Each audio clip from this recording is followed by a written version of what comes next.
Hello and welcome to the Midland Weekend. I'm Bob Hall and I'll be taking a look back at some of the stories we've been covering here on Big Centre TV over the past week or so. Now we've reached the last couple of days for Fair Trade Fortnight this weekend, and Dudley Council have been getting into the spirit of things by putting on a spread for their employees. Never one to turn up her nose at the thought of food, particularly when it's free. Roshni Patel reports. It's a breakfast of champions, and here in Dudley, council staff are digesting the importance of fair trade food. The aim is in the name, to support farmers in developing countries to get a fair price for their produce. It's a perfect opportunity for us to get together and remember that Dudley, being a community council, isn't just about the people within Dudley, but it's actually got global importance as well. And what we want to be able to do is raise awareness that actually by buying fair trade goods, we can make the world better for people living in developing countries. And we are one world. It's estimated that just under 800 million people across the globe can't afford to put food on the table for their families. So, what's the best way to get this message across? We have 2 fair trade schools in Stourbridge, and children understand the whole issue of fairness. It's basically about people not being exploited and getting a fair amount for what they've grown, and children understand that, and it's great that schools can get involved because of geography projects or society projects, all that sort of thing. More than 70% of the UK population now recognise the Fair Trade logo and know what it stands for. But is knowing about it enough to make people dig that little bit deeper into their pockets? The price isn't just about what you pay, it's about where that goes. And what you know is that that money goes direct to the people who've actually, so it doesn't go to the middlemen, the business people who are making profits on the back of that. It gets directly to the workers to make their life better. So, with another week to go of Fair Trade Fortnight, will enough awareness be drummed up for overseas farmers to enjoy the fruits of their own labour? This is Roshni Patel for the Midland in Dudley. A new centre being built by the deaf and blind charity Sense is set to become an asset to the whole community, and it's officially on its way. Lindsay Smith reports. Ground has broken on a new community centre in Selly Oak. Touch Base, which will be run by deaf-blind charity Sense, is set to open in 2017. So it'll be services for people with disabilities, children and adults, but it'll also be an asset for the whole community. So there'll be an arts and performance space, a cafe, there'll be offices that can be rented out. We want it to be a community space where people can do exercise and other health and well-being activities. And it's right in the centre of Selly Oak. And it's very much a partnership project, working very closely with the local authority, with the universities, with the hospitals nearby, in order to create an asset that will be used by the whole community here. It's about members of the community coming together to really improve their understanding of disability. Too few people have met children or adults with a disability. This gives an opportunity to create a resource that's used by the community for the whole community. So it's really important to Sense and we hope Birmingham. For the lead with Birmingham City Council, the centre is an exciting step forward for the city. It's a place that's been designed also with local champions here, deaf-blind and sensory impaired local champions, and it's going to be a key part of the identity of this city. I'm absolutely delighted. We've done a groundbreaking with a spade and with a digger. Well, I think it's just another one of those ways where citizens in Birmingham come together, those people with disabilities, those people with sensory impairments, deaf-blind, people in the city can mix together in a community and help each other. Sense champion Carol is also looking forward to the centre's completion. It's going to be a fantastic project, it's going to be a fantastic new building. We need something like this in Birmingham, not just for dual sensory impaired guys, but also for a local community. It's going to create jobs, 150 jobs. It's just going to be brilliant. There's hopefully going to be more social activities for us guys, because it's very little for us in the Midlands. And I'm just so looking forward to it. The centre is due to open in the summer of 2017. Lindsay Smith for the Midland in Selly Oak. Grandfather clocks, alarm clocks, cuckoo clocks. I wonder what sort of timepiece is sitting on your mantel shelf. Well, a local entrepreneur from the West Midlands is making sure that whatever type you want, no one else will have anything even remotely the same. Roshan Patel now reports. A timekeeper's playground. Tucked away in a workshop in Staffordshire, Paul Parry is the mastermind behind Bad Dog Designs clocks. I was a 3-year-old kid who took his toys apart and parents stopped buying me toys. When I was 9, I had a bank of TVs in my bedroom, all black and white sets, all stacked up and in pieces. And I've gone on from there. Every single one of these are handmade, making it more than just your average timepiece. But the real art is in how they're made. All of these unique clocks use Nixie tubes. It's what we used to use before we had LEDs, so we're dating back to the late 70s. Back then, they were most commonly used in petrol pumps and military equipment. This was actually made about 3 weeks ago. And it's not just these little tubes that he's managed to salvage. In fact, according to Paul, one man's junk is another man's treasure. A lot of the equipment, it would have been thrown away, chucked. I mean, this part here is an old ohms meter from about 1910, 1920. Completely useless in this day and age. It's not calibrated, it's not accurate at all. Even the base here is actually the lid off another piece of equipment. This is an old counting thing. That's an old radio valve. That's an old car horn. You just put them together and that's what you get. And they actually move. Such is the interest in Paul's work, it's even managed to travel through different time zones. And there's one creation in particular that's destined for just under a 7,000-mile journey. Wilson is actually an almost life-size robot, and he's been commissioned to stand in the foyer of a very nice hotel in Singapore. He'll display the time on his chest. It'll probably take me about 18 months to finish him from start to finish. He's probably about 50% done. I've got the tubes, I've got the skeletons there. I just need to add more details, more bits of old recycled junk to him, basically. In time, Paul hopes to have his own gallery showcasing his work. And with his little helper by his side, his goals may well be within touching distance. After all, time really is on his side. This is Roshni Patel for the Midland in Staffordshire. Now, as part of the Queen's 90th birthday celebrations this year, people everywhere are being urged to clean up the litter that plagues our streets and countryside. Volunteers are joining Keep Britain Tidy and other groups. Norman Bartlam reports from one clean-up site. I'm at the corner of Northbrook Street and Dudley Road, almost opposite the famous Dudley Road Hospital.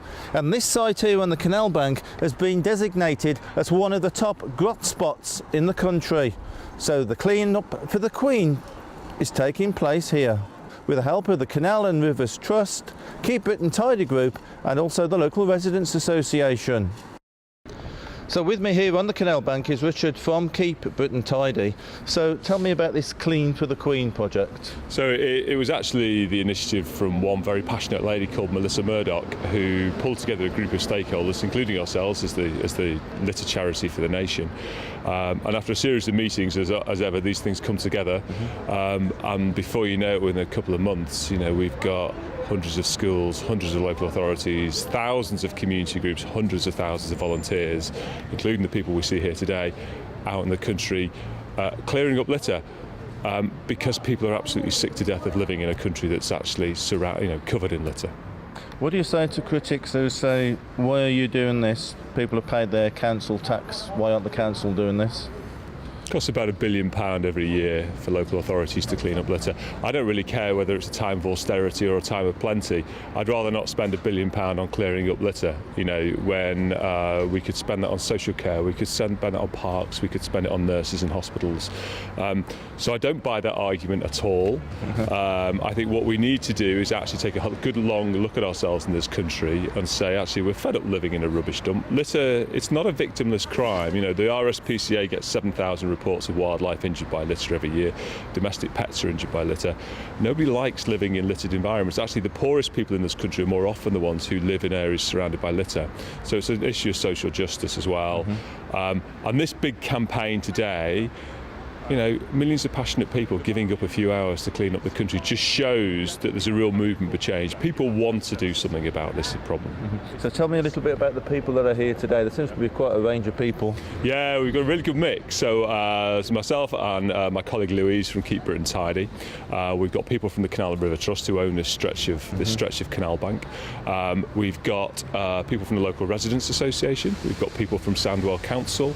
We've got community volunteers. We had local councillors this morning, so it's a really good mix of the sort of the professionals, ourselves as a campaigning charity, and the people who live here, of course, for whom this is the most important aspect of it, because they're the ones who actually want to get a grip of this and turn this into somewhere that they're proud to live in. This is Norman Bartlam talking rubbish as usual for the Midland on the canal bank at North Book Street. Well, we just heard about the canal side clean-up, all part of the Clean Up for the Queen campaign, as the Queen celebrates her 90th birthday later this year. And unsightly as strewn rubbish might be, is there anything worse than chewing gum on the pavement? Well, happily, there is an answer at hand. Now, we all know that chewing gum is a struggle to get off the pavements and streets of our local cities. So as a part of Clean for the Queen, we are going to clean up in Victoria Square.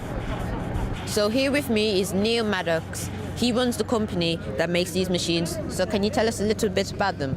Yeah, the machine is manufactured in Bromsgrove, UK manufactured. The machine, the way it works is it heats up the chewing gum to over 90 degrees so it's pliable like what's in your mouth. That allows a sugar beet-based detergent to break the enzymes down within the chewing gum and dissolve it away. So there's no need for collecting the chewing gum up after, which is very, very environmentally friendly, pH neutral. The machines run for 8 hours, consistent use. They're battery operated, and they use a propane and butane mix of gas that heats the chewing gum up, or the chewing gum solution that allows the chewing gum to be heated. Oh. So how long exactly will it take to collect the minimum amount of chewing gum? It takes between 5 and 10 seconds to dissolve a piece of chewing gum away, depending on the temperature outside. Obviously in the summer, the chewing gum's already halfway there, it's already warm, so it doesn't take as long. In the winter it does take a little bit longer. But yeah, about 5 or 10 seconds to remove one piece of gum. How long will this project take? I mean, we're working on Victoria Square. We have volunteers here, and we're here till probably about 4 or 5 hours today. To do the whole square, I reckon probably 2 days, and that will remove all the chewing gum from Victoria Square. What do you think could be done to prevent this from happening in the future? The chewing gum manufacturers are trying to design the chewing gum so it doesn't stick so easily. It takes about 6 months, I believe, for the chewing gum to become sticky onto the concrete or floor.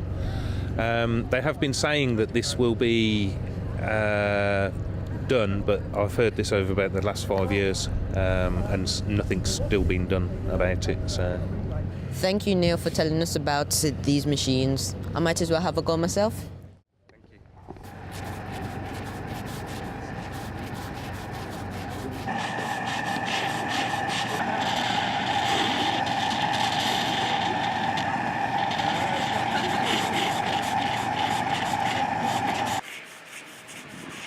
This is AJ Lindo, TNT News for the Midlands in Birmingham. Sport Relief is back, and from the 18th to the 20th of March, celebrities, charities and businesses, school children, mums and dads, everybody will be taking on their own unique sporting challenge in a bid to fill up the buckets with money for Sport Relief. What's happening right here? Roshan Patel has been finding out. Dirt tracks, bike skids and a whole lot of revving. Yes, that's right. I'm at the home of the West Midlands Premier Speedway side, the Wolverhampton Wolves. And come the end of the month, tyres will be swapped for trainers in the name of Sport Relief. This event will be the only Sport Relief mile in Wolverhampton, in the local areas. We are doing a fancy dress. There's 2 sit-ins. There's a 12 o'clock run or walk, or you can crawl, whatever you want to do to get around. And we've got the 1:30 showing as well. And in between that, we've got some mascots joining us. We've also got a fancy dress competition. Carl will be here with his weekly film news and top 10 of what's on, and a little later Natalie and Lee will be bringing you their own unique take with the community notice board, and we're finding out what's on in this week's postpack. That's all to come. See you shortly.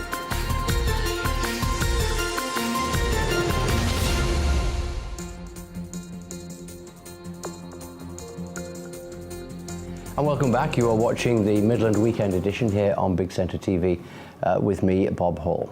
And now let's see what's happening in the world of film. Carl Jones, our man at Brummywood Yammywood, has got all the latest for you.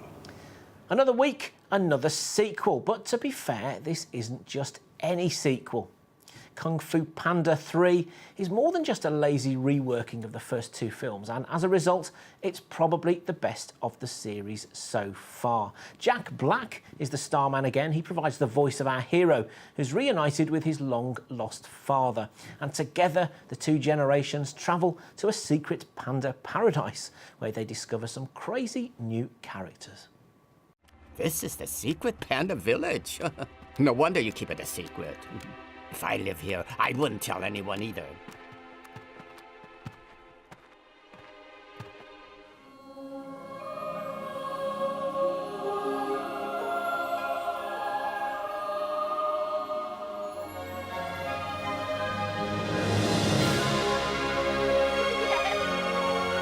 Everyone, Lee's back!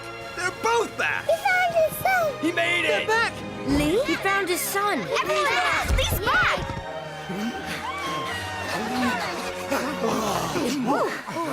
Hang on a sec.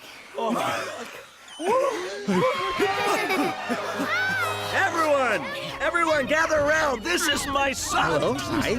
Oh, it's you. Oh, that's nice. Yeah, hi. I don't know who you are. Oh, Stripey baby. So beautiful. You look just like me, but a baby. You're like me, but old. You're like me, but fatter. Oh, yeah. You're like me, but with a hat.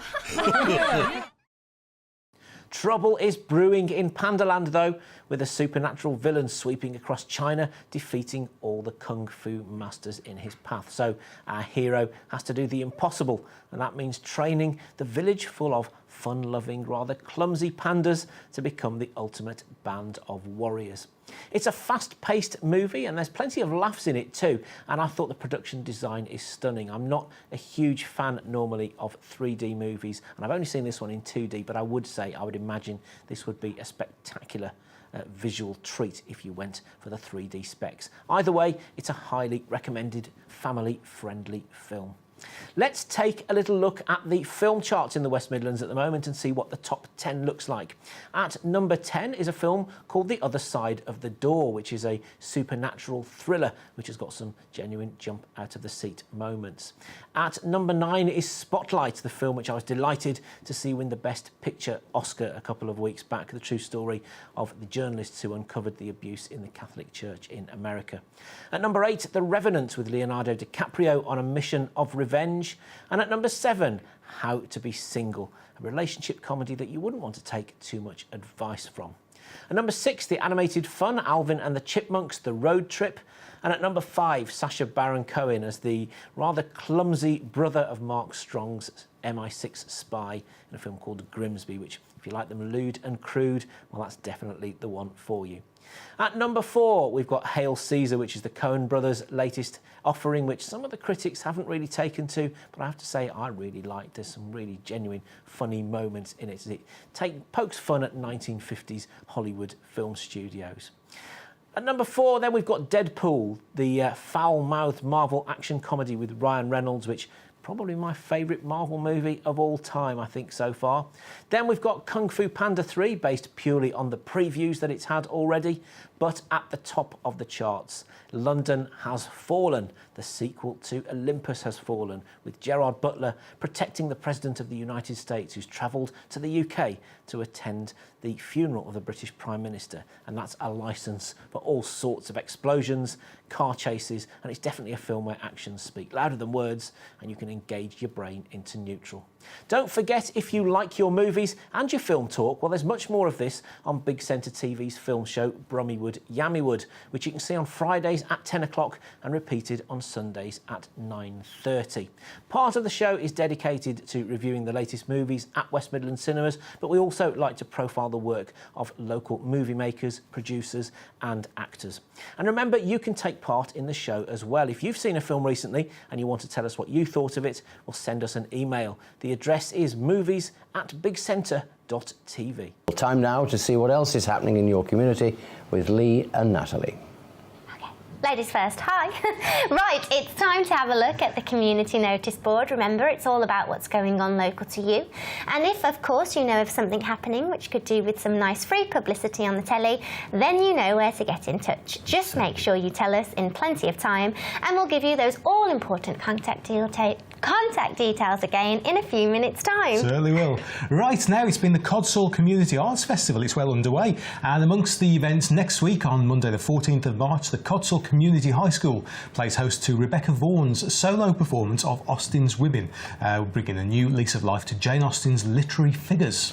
On Tuesday the 15th of March, the Clee String Quartet are holding a classical concert at St Nicholas Church. Back at Codsall Community High School on Wednesday the 16th of March, Adam Henson from Countryfile will be giving a talk and taking questions. Ooh, then on Thursday the 17th of March, Ben Osborne, the Wildlife Photographer of the Year in 2007, will be at Codsall Village Hall to give a talk about his Himalayan journeys. Ooh, I'd be interested in that. I like the sound of that.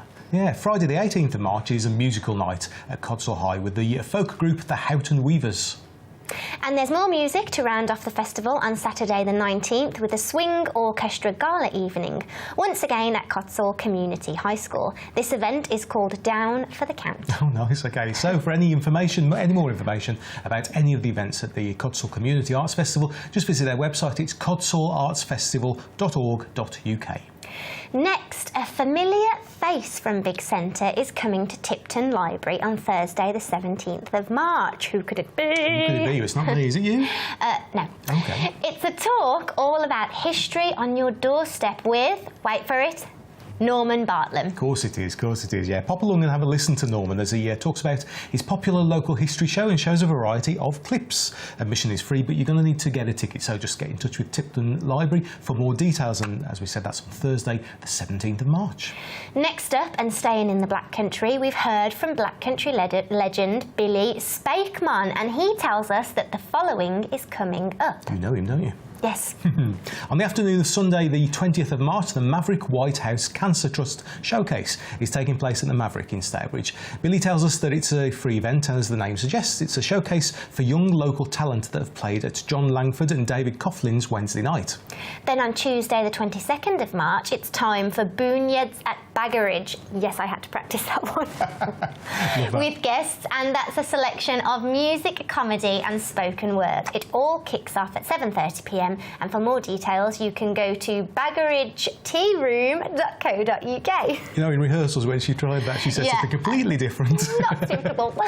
Now some news from the Beacon Centre now, and on Saturday, March the 19th, they're holding their Spring Craft Fair and they're looking for stall holders. So if you're interested, you can download a booking form from beaconvision.org or you can email them fundraising@beaconvision.org. And a quick reminder that the Beacon Centre bus is on the road again for people to find out more about the services they offer. Pop along and visit Pete Moody at any of the events listed below. Here they are. Wednesday the 16th of March, it's going to be at the Black Country Living Museum from 9:30 in the morning till 3:30. On Monday the 21st of March, it's up at Ladies Walk Community Centre in Sedgley from 9:30 till midday. Do you want to do the next one? Sure, yeah. Tuesday the 22nd of March, it's the Hales Owing Town Centre, 10 a.m. till 3 p.m. Now, the threat of gun and knife crime seems to be in the news increasingly lately. An interfaith group recently held weekly prayers, walks for peace, in the Lascelles, Aston, Newtown, Handsworth and Winson Green areas of Birmingham, as well as a community concert in Lascelles with over 500 people attending. Then in January, the new Chief Constable Dave Thompson visited Lascelles and met with a small group of community members, where it was agreed that a gun surrender scheme would be added to the current ongoing knife surrender scheme. Good news, that. Yeah, it is, and it was all launched last week under the banner No to Guns and Knives, Yes to Life. Nice and simple. And weapon surrender bins are located at these places. You can find them at the New Testament Church of God in Lascelles, New Testament Church of God at the Rock in Spring Hill, the New Testament Church of God on Goosemore Lane in Erdington, the rear of Tesco at Five Ways in Birmingham, the Sports Hub on Holford Drive in Perry Barr, the car park of the Aldi in Sparkbrook, the car park of the Tesco on Aston Lane in Aston, Cannon Street Memorial Baptist Church on Soho Road in Birmingham, Green Lane Masjid in Small Heath, New Testament Church of God on Wensfield Road in Heathtown, Wolverhampton, Tabernacle Baptist Church on Dunstall Road in Whitmarines, Wolverhampton, and in West Bromwich Town Centre on the corner of the High Street. Now, they're all open 24 hours, so feel free to pop by anytime. Yeah, certainly. Now, a quick reminder that 6 brave souls from the Sandwell Library Service will shortly be undertaking the Wolf Run, which is a 10k obstacle race. And it's all in aid of Autism West Midlands. Let's have a look at them. There you go. There they are. So if you happen to see Mandy, Andrew, Becky, Tracy, Jen or Robert out running or at the gym, give them a friendly smile or a wave. Or in the event of a collapse, a cup of milky tea and a biscuit.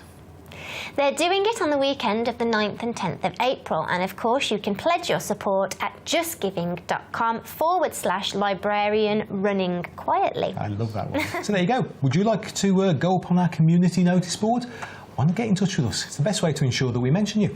It's a free service that we offer to everyone in our local area, and we'll try and get through as many as we can. But remember, it's very important that you let us know in plenty of time. It certainly is. How can you get in touch with us? Well, there are a number of ways. You can email us, postbag@bigcentre.tv, or you can send us a message on any kind of social media. Just look us up, Big Centre TV. Or if you're like me and you prefer the pen and paper type, you can write to us at Big Centre TV, 14A Lower Hall Lane, Walsall, WS1 1RL.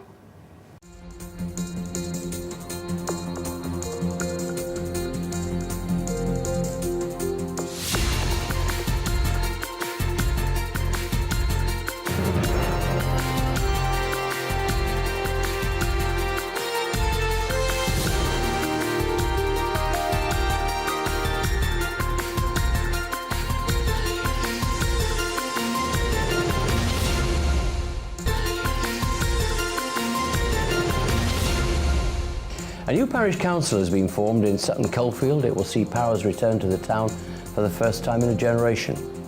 The handing back of the mayoral chains and accoutrements of office was completed by the Labour leader of Birmingham City Council, John Clancy. A new decision-making town council in Sutton Coldfield is now up and running again. So what difference do you think this will make to the people of Sutton Coldfield? Well, I think for a start it will return some civic pride to the town. In 1974, Sutton Coldfield became part of Birmingham as part of a boundary review, at which time the town council was subsumed. All the mayoral regalia, etc. was handed to Birmingham for safekeeping. Today sees that returned. So therefore it sees a degree of control of our own destiny. How much of a degree of control of our own destiny that is remains to be seen. It remains to decide which bits of work we want to take on, or the town council, when it's elected, wants to take on. Much of what will happen now will be preparation work for the real town council. The councillors will be elected on the 5th of May, and the first meeting will be on the 15th of May. And from then onwards, they can begin to make what I would call decisions about things which people will really notice in the town. The sort of thing that I know people want to see is an improvement in the cleanliness of streets. That, I would suggest, will come under delegations from the the new town council when people are elected. So it's a matter of, I'm sorry, it's going to be a slow start, but there is an awful lot that we can do, or that the new town council will be able to do when it's set up in May. Certainly exciting times ahead. Absolutely, yes. It'll be good to have a budget that's to be spent only in Sutton Coldfield, and everybody should be very proud of the fact that that's what started today. Among those who witnessed the handing over were a group of 16-year-olds from a local school with very firm views on how they think the voting age should be lowered. And I think it's so important that people say that 16-year-olds can't have a vote just because we're immature, we're young, we're stupid. But equally, there's 18-year-olds who don't know what they want to vote for. There's 30-year-olds who don't know what they want to vote for, and that's because they haven't been taught how to vote or what to vote for to start with. They haven't been told how to decide things, how to judge who is telling them the truth and who isn't. And so it's so important that as young people we get this education and we get to speak to councillors and speak to our MPs, learn why we're voting, what we're voting for, so that then when we do become old enough to vote, we can make those decisions. It's kind of annoying because you see all this stuff about votes upcoming, like the EU referendum, and you know you can't have a say because we're too young, and we do care about it and we want to have a say because it's our futures too. 16-year-old, you had the chance to vote. What kind of policies would you vote for? I'd definitely be in support of more investment in mental health services as a massive, it's neglected a lot currently, and the problems in education that affects your education and your results, definitely. Education is imperative. At 16, 17, 18, our education determines what we will do in later life. So if we don't have a say in that, how can we ensure the best future for ourselves? And time now to see just what you've been talking to us about, what you like and what you don't like. It's Postbag with Lee.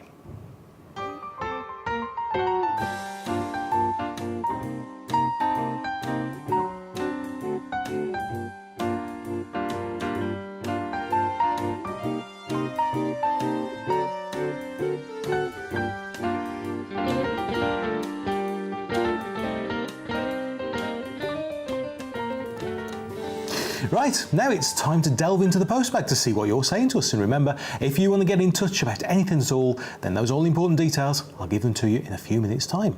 Now, Lucy Onions and Amy Carter were guests with Bob on the news for World Book Day recently. Amy runs Southcart Books in Walsall, and Lucy is an author. Now, it looks like they enjoyed themselves when they were here, because Lucy wrote to us to say, "Thank you for today. Amy Carter and I had a great time." And I can just add that all the staff that dealt with us, and of course the legend that is Bob Hall, were absolutely wonderful. You'll love that. We felt very at ease. They said, smashing, nice. Next, Norman Bartlam has let us know about a message he received from the lady who was featured on this week's Doorstep History, the one about Reuben Farley of West Bromwich. Now, she's Pauline Lawley, and she says, "We were delighted with your report and congratulate you on an interesting take on the old Golden Mile High Street with the Farley monuments at each end, and the testing of my theory that less than 10% of today's population would even know who he was. So glad you found a couple of George Salter students who knew the name, because their school has houses named after local parks, and therefore Farley after Farley Park in Great Bridge." So there you go. And if you missed the programme, then all being well, it should be appearing soon on our catch-up online service. Now next, Carl Jones welcomed Samuel Archer from Peter Pine Training onto The Week with Carl Jones recently, and Samuel got in touch afterwards. He said, "Big thank you for having us today. It was truly great. Nice set. Great staff to make the event as smooth as possible. And of course, you and your co-host for the day created a lovely, relaxed environment. You were great." Oh, Carl, I love that. And if you'd like to find out more about what they do, then their website is peterpinetraining.co.uk. Now, that's all one word, and you spell pine with a Y. On Facebook, just look up again, Peter Pine Training, and on Twitter, it's simply Pine Training. Now, here's an interesting question that we get asked from time to time. How do you decide what programmes you want to show? Does the public give you suggestions? Well, that question actually came to us most recently from Dupinder. And the truth of the matter is that we actually have complete control over what we show on Big Centre, apart from the news, which is a contracted amount of our airtime. Now, the decisions of what programmes to show are based on various factors, but we're always happy to hear from viewers about what they'd like to see on the channel. Now, as you know, we're a local station with the aim of providing unique local content, so the more ideas we get in that area, the better for everyone. Now, this obviously struck a chord with Dupinder because we sent that message to him and he got back in touch. And he'd taken the time to look at what we show, and he's made some interesting observations and suggestions. Here are a few of the points that he raised. There is a lack of religious news, he says. I know religion plays a strong part in our lives. It doesn't matter which religion you're from, as long as you stick to the basics, which are all the same. He says, can we have some proper church programmes where every Sunday morning there are set services? Advertise the next church you'll broadcast from, and who knows, the congregation may increase and gives a chance for the elderly to get out their hats and go to church and be on the telly. Dupinder continues, I'm a Sikh and would like to see a service, and I'd be happy to organise this. Yes, I'm after a job that makes a difference to lives and brings people together. I'd also like to move on to other religions, but only the services. This would move on to health, get people out, especially the elderly, and they will talk about such programmes. And he finishes off with, can you show any dramas, films, etc. made in Birmingham? Historical programmes such as Aston Hall, James Bolton House, the museum. I only recently found out, he says, that Birmingham had an old library that was knocked down, and we had the Central Library.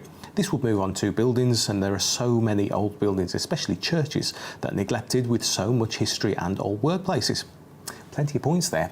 Now, we replied to Dupinder, and it's worth letting you know what the answers were too. Now, on the point of religious programming, we are indeed increasing our religious content, and we've got some staff working on various projects for Easter, and hopefully they'll grow into something more long term. Now, actual recording of services can be quite difficult, but the idea has been placed before the Director of Programmes, so we'll see if we can consider some future changes.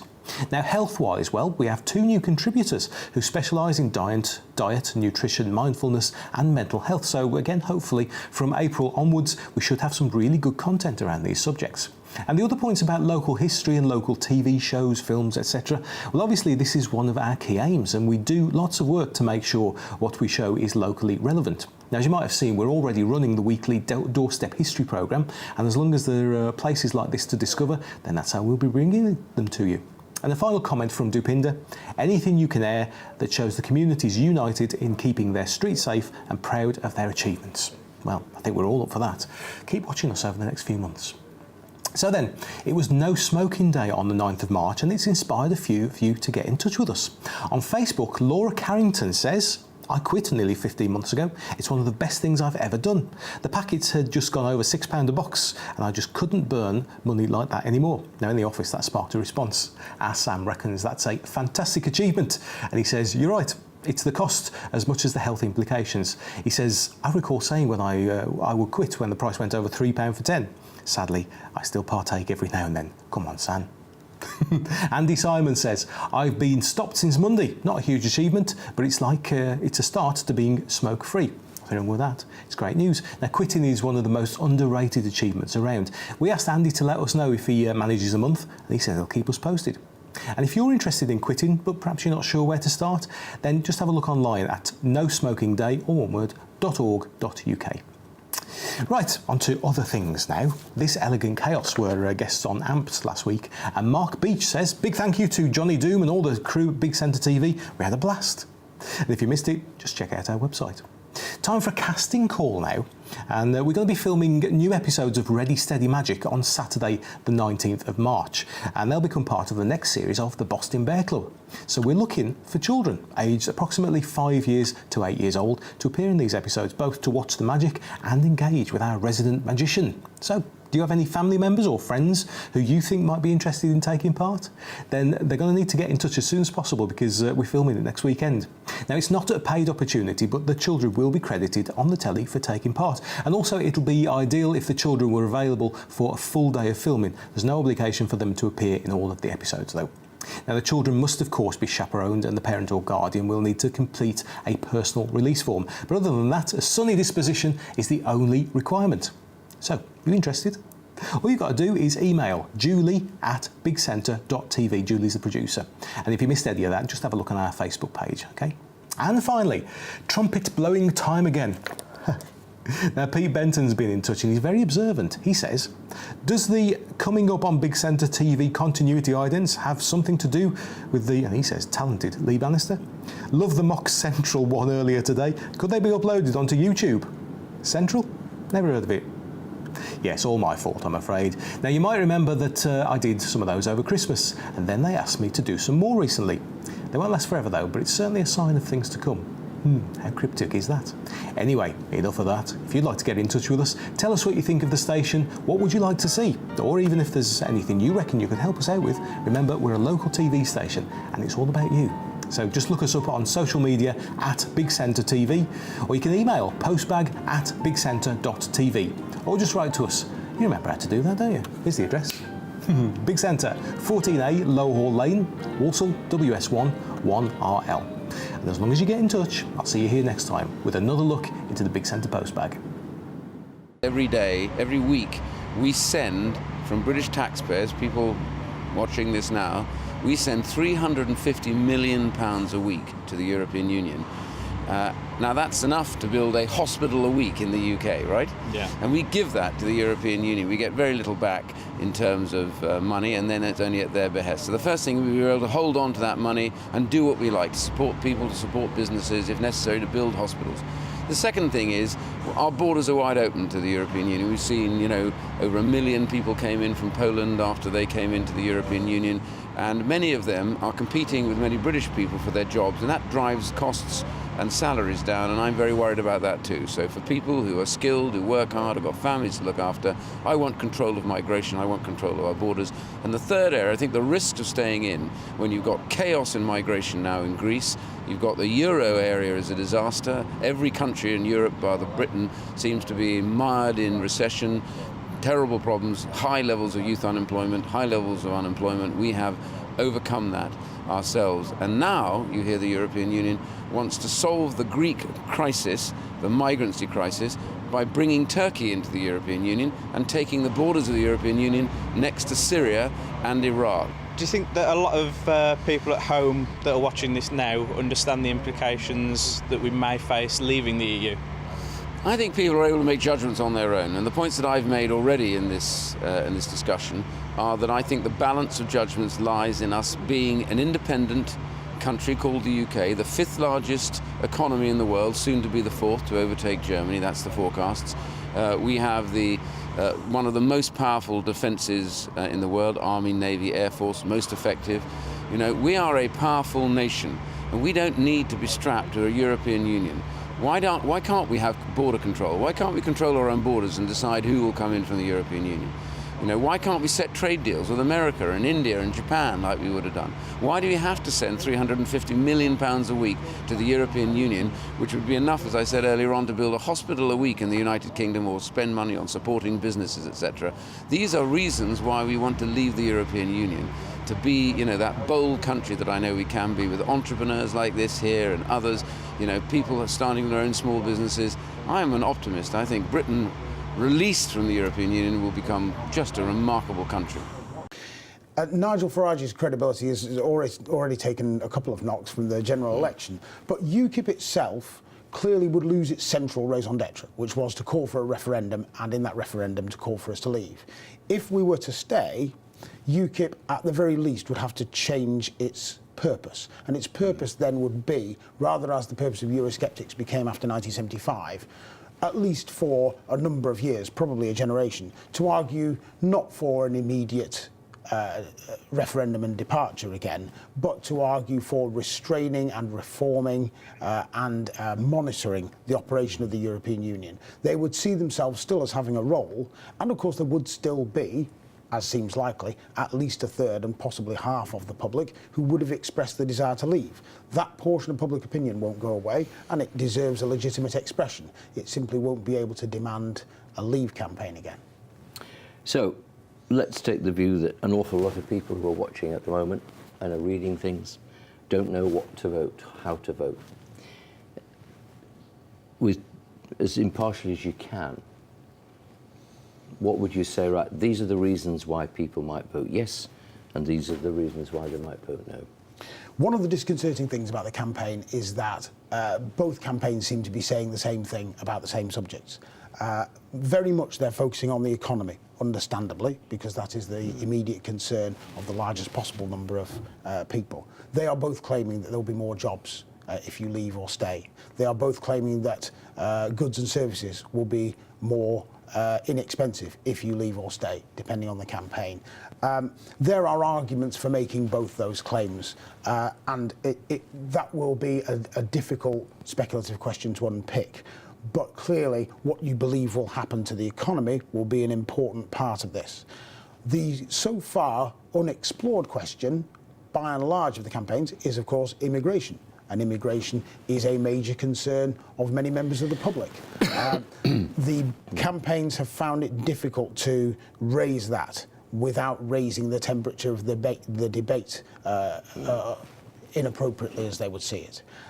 However, that will doubtless be in the minds of some members of the public because just as many jobs rely on our membership of the European Union, in many people's opinion, our borders are necessarily more open because we're in the European Union.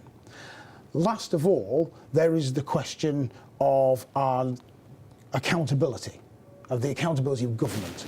And that's the more abstract question that it's difficult for the public to assess. We have given up sovereignty over our laws as a result of being in the European Union. No one can dispute that. European Union law is superior to English law. When a European Union law supersedes an English law, we have to live by it, even if Parliament has decided something different. However, we gain benefits from that that we might otherwise not have. And this is what I think is the core of the debate about Europe, and it's a very abstract and in some ways difficult thing to get our heads around. Although we've given up the right to make laws, and for example, over the last 20 years there have been dozens of occasions when the Council of Ministers has imposed laws on Britain that we didn't like. There have been thousands of occasions where we've passed laws about the roaming charges of phone companies, about the environment, about trade, that we couldn't possibly have passed without the European Union, that give us control over our own affairs. Do you want to have complete legal sovereignty, or do you want to have shared political control? That's the debate we have to think about. And all of which is to say nothing, that we will, just in a sentence, the Sun yesterday morning, their big picture of the Queen saying that she was in favour of us exiting. It's put some pressure on Michael Gove. Nick Clegg was the one as well. Where do you see that going? This is part of the debate, which is the campaign has now become about the campaign. It's about who said what. It's like one of those personal arguments in which you quickly forget what the substance of the argument was, and you start to argue about how the argument's being conducted, who gave who a funny look, and who used the wrong language. Hopefully, that will be dissipated soon enough. It demonstrates the ferocity of opinion. And that's it from Midland Weekend Edition for this week. Don't forget to join me on Monday morning at 8 o'clock with the Midland Breakfast, and again between 10 and 11. Our bulletins continue at 1, at 5 and at 9, so there's news throughout the day. I hope you can join us for all of those. In the meantime, enjoy the rest of your weekend. Thanks for watching. Bye-bye.